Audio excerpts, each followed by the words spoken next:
I just was getting excited about the chance to learn. I haven't done this a whole lot. I haven't had the chance to make a whole lot of films, and so I, the the thing I was most excited about is working with Ken because he straddles those industries, better than anybody. He comes from the theater and he's worked in both television and film. Really at the highest possible levels of each medium. So I was excited really to sit back and watch him.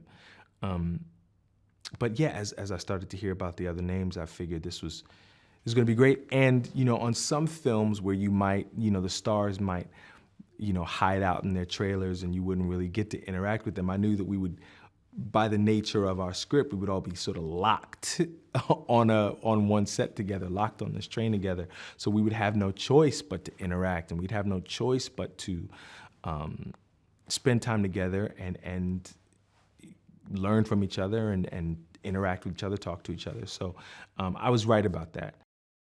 This manages to stay true to what she wrote, and all of the major plot points are there, but it's really told for a modern audience, and it's really updated in a way that I think that you have to make it for an audience now that has seen everything and heard everything.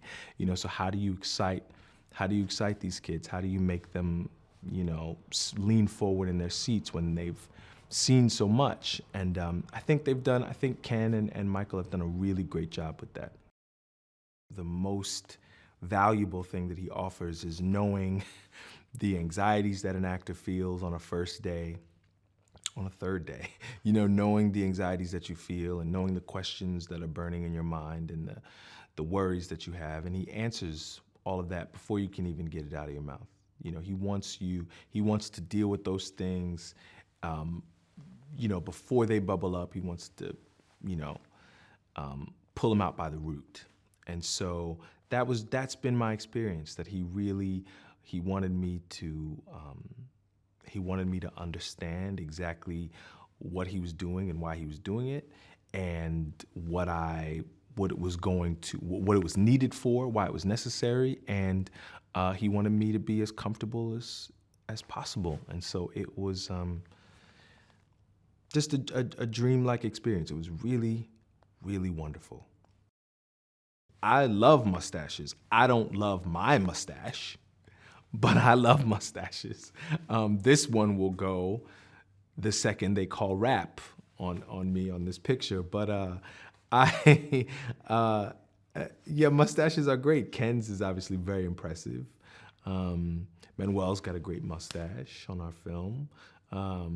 Yeah, Gad and I, we joked about it. We teased each other a great deal about our mustaches. Yeah, mine is not my favorite, but yeah, I'm sure I like them.